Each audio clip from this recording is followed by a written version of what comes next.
Bienvenidos chicos, en esta clase vamos a ver el tema concierto, que si bien hemos estado trabajando en el concierto durante las clases, vamos a hablar puntualmente del concierto en el clasicismo.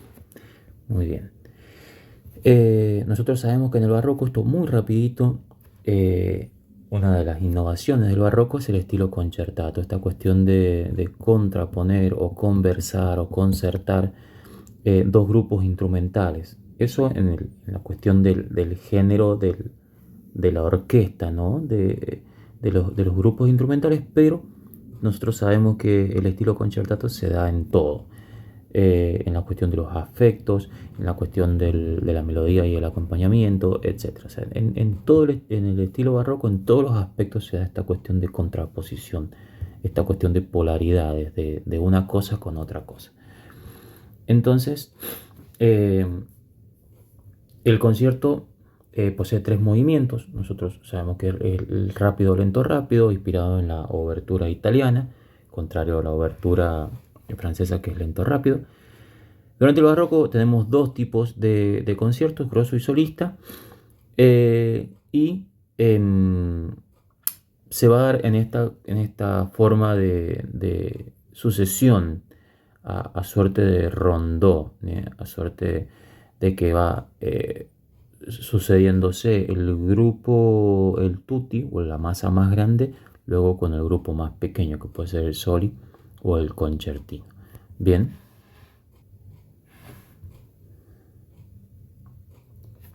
Bueno, nosotros vemos que durante el clasicismo solo vamos a encontrar el concierto solista. Nosotros ya en el clasicismo, cuando hablamos de concierto, estamos hablando de concierto solista, ya que, bueno, de a poco se va a ir dando el tema de los conciertos públicos, con el ascenso de la burguesía, con la caída de las monarquías, ¿no? Entonces, bueno, se va a ir buscando de a poquito este espectáculo, este virtuosismo, que va de la mano de un solista. Si bien todavía no es el virtuosismo que vamos a encontrar en el romanticismo, ya vamos encontrando algunos sectores de mayor despliegue de virtuosismo con los solistas en el instrumento, algo que era impensado en el barroco, ya que, bueno, tanto por las características de los instrumentos, tanto por las características del género, de la música instrumental, vemos que todavía no está listo el ambiente para este tipo de música. Bueno, nosotros cuando veamos los conciertos en el clasicismo vamos a encontrar que están básicamente escritos para dos instrumentos, para el violín y el clavier. El clavier, estamos hablando del piano, ¿no? Cuando nosotros encontremos este nombre, nos vamos a estar haciendo referencia al piano, que es un piano un poco vestigial, no se podría decir que estamos todavía en la presencia de un piano prototípico. No va a ser el piano que va a tocar Beethoven, que van a tocar los compositores del romanticismo, pero ya están pensando en una sonoridad en el mecanismo del piano. Bien, hay conciertos, y ahora vamos a ver, para otros instrumentos. No hay conciertos para algunos instrumentos, como habíamos hablado en clase, pero sí, básicamente se divide en estos dos, en violín y en piano. Muy bien. Ahora, en el tema del solista en el concierto, que habíamos dicho, bueno, que se buscaba el virtuosismo para atraer al público, estos conciertos públicos, ¿no? Nos vamos a centrar básicamente en el clásico, en el periodo clásico, porque, bueno, el barroco ustedes ya lo han visto. Sin embargo, este clasicismo no llega a un extremo tan grande, ¿no? ¿Por qué? Porque los compositores buscaban no alejarse tanto de, del público, ¿no?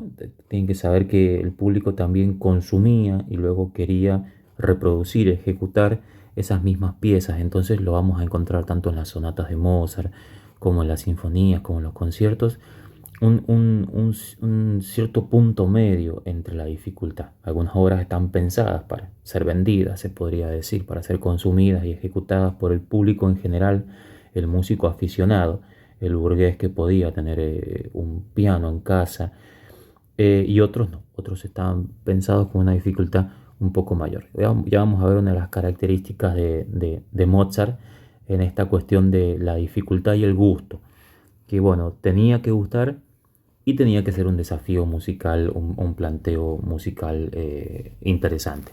Luego en el romanticismo vamos a ver este tema del genio musical, ¿no?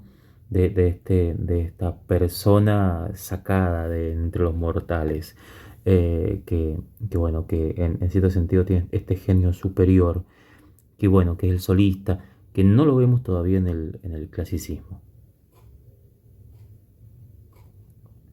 En cuanto a la relación que tiene el solista con el resto de la orquesta, o sea, esta relación soli-tutti, vamos a ir viendo una evolución en el barroco, en el preclasicismo y ya llegado al clasicismo.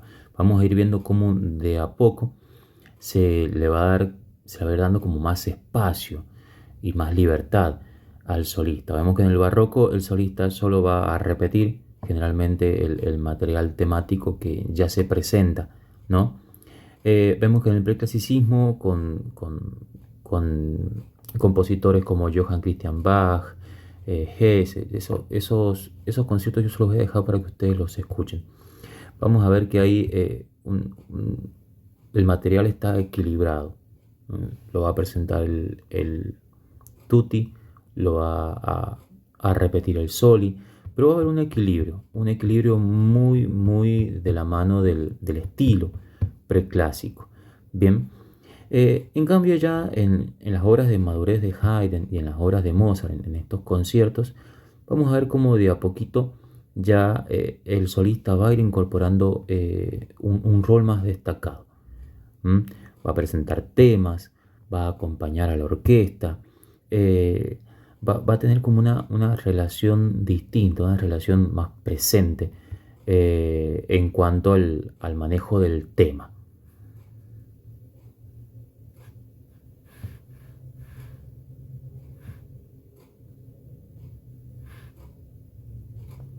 Bueno, ahora vamos a hablar puntualmente del concierto solista en el periodo clásico. Bien, entramos ya directamente a nuestro tema.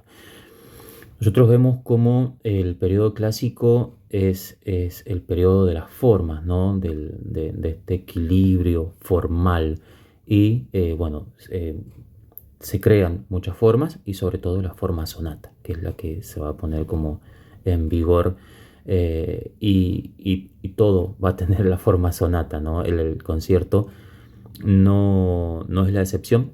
Entonces el concierto va a tomar características de la sonata y de la sinfonía, que también la sinfonía en la próxima clase vamos a ver este auge de la sinfonía como género en el clasicismo. Entonces, bueno, va a tomar estas características de la sinfonía, el tema de la orquestación y el tema del lenguaje orquestal, y de la sonata, el tema de la forma, sobre todo, bien, y del despliegue del solista.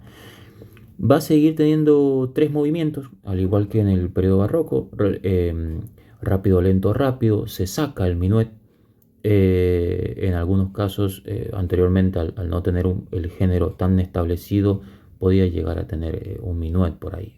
Era muy raro, pero bueno, va a quedar en tres movimientos, rápido, lento y rápido. El primer movimiento va a ser forma sonata, el segundo movimiento va a tener la forma lied o tema con variaciones, y el tercer movimiento va a ser un rondó o nuevamente una forma sonata. Acá cabe aclarar, bueno, esto que decimos de la influencia de la forma sonata. El primer movimiento va a tener una forma sonata de concierto, que se le llama, bien, que presenta una exposición doble, porque va a tener la exposición, la presentación de los temas por el tutti, pero luego el solista va a entrar a repetir ese tema. Entonces por eso se llama una exposición doble. Lo mismo va a pasar en el desarrollo y lo mismo va a pasar en en la reexposición. Por eso se dice que no se abandona el carácter de ritornello, esta cuestión de que vuelve a repetir y a repetir. Lo que ya se dijo se repite o se repite con pequeñas variaciones. En la mayoría de los casos va a presentar el tema la orquesta, pero en algunos casos vamos a ver que excepciones los va a presentar el soli. Bien, o el soli va a entrar directamente con el segundo tema, que bueno, son las excepciones. Si hablamos de las generalidades, lo va a presentar la orquesta, va a ser la exposición del primer tema y luego el solista va a repetir esa exposición. Bien, hablando de la cadencia, vamos a decir, la cadencia de ese momento antes de la reexposición o al final de la exposición, vamos a ver que ese momento de improvisación se podría decir, ¿no? Ese momento libre que es un despliegue de virtuosismo en el cual queda el solista solo, valga la redundancia. Bueno, está a cargo, la cadencia va a quedar a cargo del solista y no se va a escribir. Bien, se dice que es libre porque ni Haydn ni Mozart van a escribir esas cadencias. Y acá hay un tema interesante que cuando Mozart eh, escribía para algún alumno, solía ayudarle con estas cadencias. O sea, no significa que el intérprete no escribiese las cadencias. Las cadencias eran estudiadas previamente, eran escritas, bien, y se tocaban durante el concierto. O sea, esta cuestión de que es libre significa que, bueno, que no está escrito por el mismo compositor para que sea tocado así, sino que el intérprete podía incorporar ahí su cuotita de impronta, ¿no? Sin embargo, bueno, algunos alumnos de Mozart les escribía o les ayudaba con estas cadencias, ¿no? A partir de Beethoven, él sí va a escribir las cadencias. O sea que en las piezas de Haydn y de Mozart, las cadencias escritas o las escribió algún profe o es una cadencia sugerida de lo que se hizo en algún momento por Mozart. Pero bueno, se tiene que saber que en las cadencias de Haydn y de Mozart uno puede incorporar su material.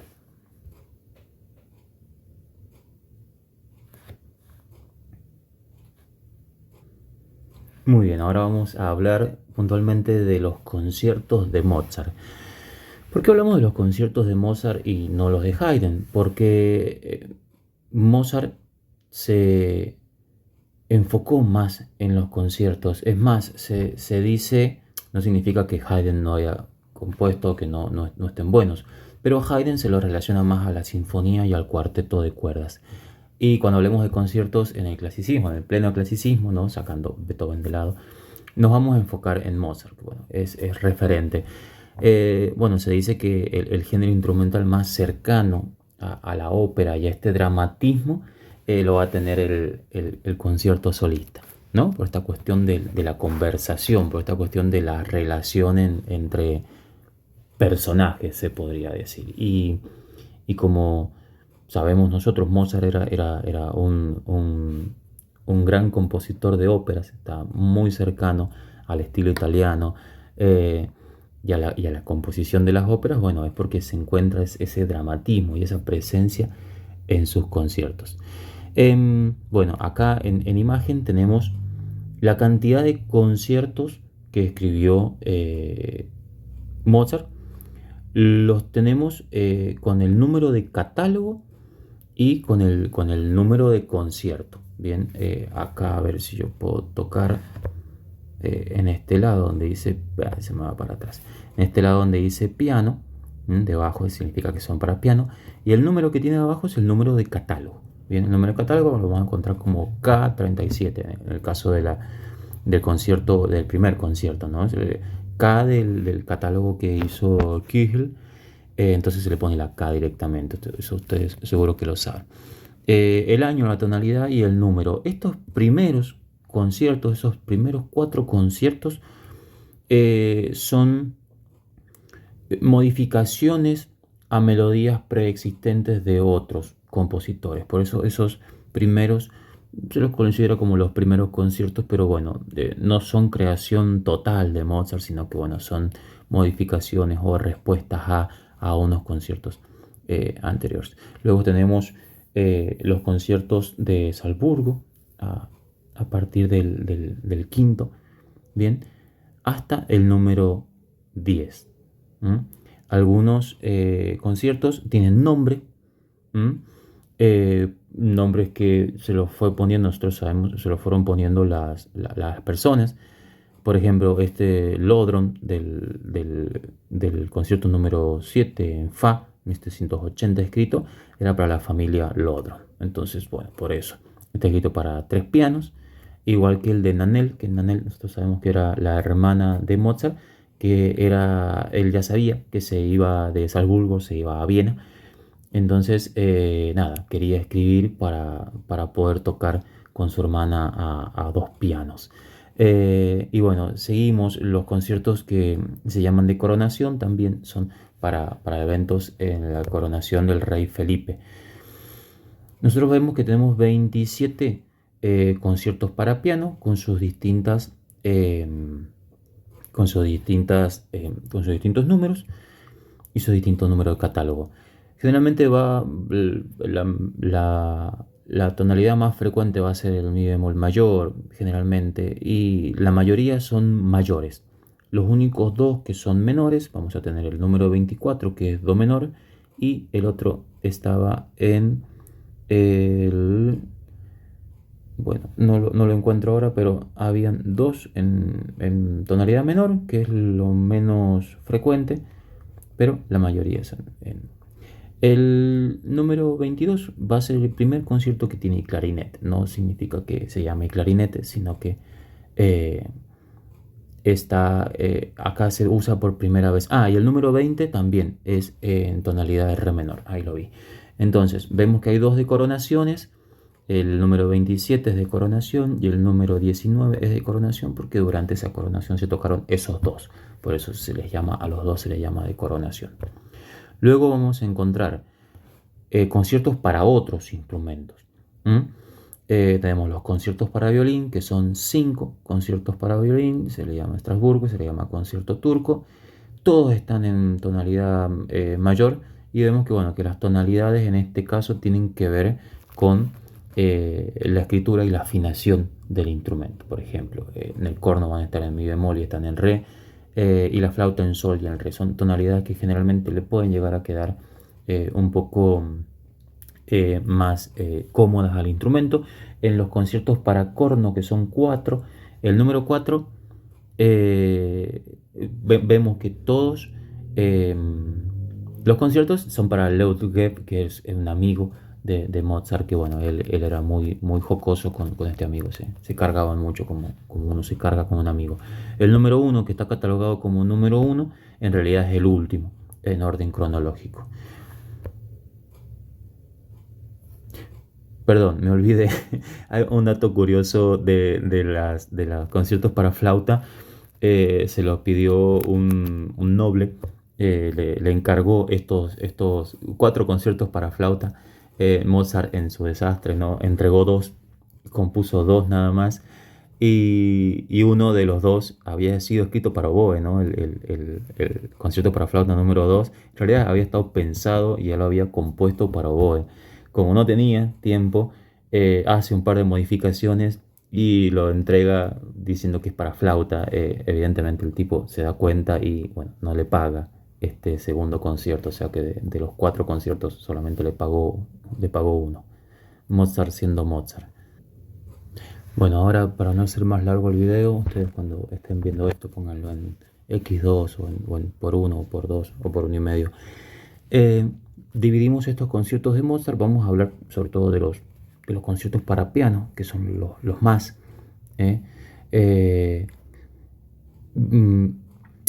Vamos a hablar de 2 grandes grupos, los conciertos de Salzburgo y los conciertos de Viena. A Mozart se lo estudia como en esos 2 grandes grupos, tiene como esos 2 periodos. El periodo de Salzburgo, que es el primero, y luego cuando se traslada a Viena. Entonces, en los primeros conciertos, estos de Salzburgo, que dijimos antes de que el último es el de Nanel, de 2 pianos, como dijimos, tenemos como constitución, como norma, ¿no? Constitutiva la ejecución legato. Todas estas horitas van a tener como esa ejecución legato en el piano. Y acá en esta va a tener mucha influencia de Johann Christian Bach y de Wagenseil. Son dos compositores preclásicos que nosotros ya hemos visto. Uno es el hijo de Bach y bueno, y Wagenseil de la escuela de Viena. Nosotros cuando escuchemos, no me recuerdo si lo hemos hecho en clase, pero cuando escuchamos Wagenseil, cuando escuchamos Johann Christian Bach, cuando escuchamos Johann Stamitz, vamos a ver que es Mozart, pero en realidad no es Mozart, Mozart tomó de ellos en estas primeras composiciones. Como ejemplo vamos a escuchar este concierto para piano en re mayor. Yo luego les voy a dejar las características, la tarea es que ustedes lo escuchen, no lo vamos a escuchar en este video. Bien, como características estas son las primeras horitas. Vemos esta melodía siempre presente de Mozart, un gran melodista, se podría decir, y estos temas mozartianos que son muy claves en los conciertos, obvio, tanto en los conciertos como en la sinfonía. La segunda etapa, vamos a encontrar los conciertos de Viena. Él ya se traslada a Viena y empieza a vivir de las clases y de los conciertos públicos. En una carta que envía a su papá, ¿no? En el concierto número 11 en Fa mayor, él dice que es un medio feliz entre lo muy fácil y lo muy difícil. ¿Qué significa esto? Nosotros cuando tocamos Mozart o escuchamos Mozart, vemos que es fácil, o sea, es simple, es sencillo, pero eso no quiere decir que sea, que no sea, que sea fácil de tocar. Es sencillo, pero no es fácil, parece fácil. ¿Por qué? Porque en la genialidad del músico puede plantear distintos niveles de realidad. Si vos sabes poco, te va a gustar, no sabes por qué, pero es bonito. Y si vos sabes mucho, te vas a dar cuenta que la obra está muy bien hecha. Esos son, ese es lo que plantea Mozart entre es un medio feliz, dice, entre lo muy fácil y lo muy difícil. Le va a gustar al que lo escuche. Esa es la genialidad que tiene Mozart, que hace cosas muy grosas y las hace parecer sencillas y fáciles. Bueno, y de acá vamos a escuchar esa horita que también se las voy a dejar como tarea. Por último, tenemos lo que se llaman sinfonías concertantes. Esto yo no lo puse en el catálogo, pero están. Sinfonías concertantes son conciertos para varios instrumentos. No es un concierto grosso, sino que es una sinfonía concertante. En este caso, creo que he puesto la sinfonía para violín y para viola. Entonces, tenemos la misma estructura de un tutti y un pequeño grupo en este caso un dúo, en el que van conversando uno con otro. En este caso en particular, el primer violín, el violín solista, es el mismo que el director. Este es un caso que se daba en Mannheim, donde el director de la orquesta de Mannheim dirigía desde el concertino, desde el puesto del concertino. Bueno, muchas gracias. Escuchen los audios, escuchen los ejemplos, les voy a dejar los links y les voy a dejar los comentarios para esta escucha guiada.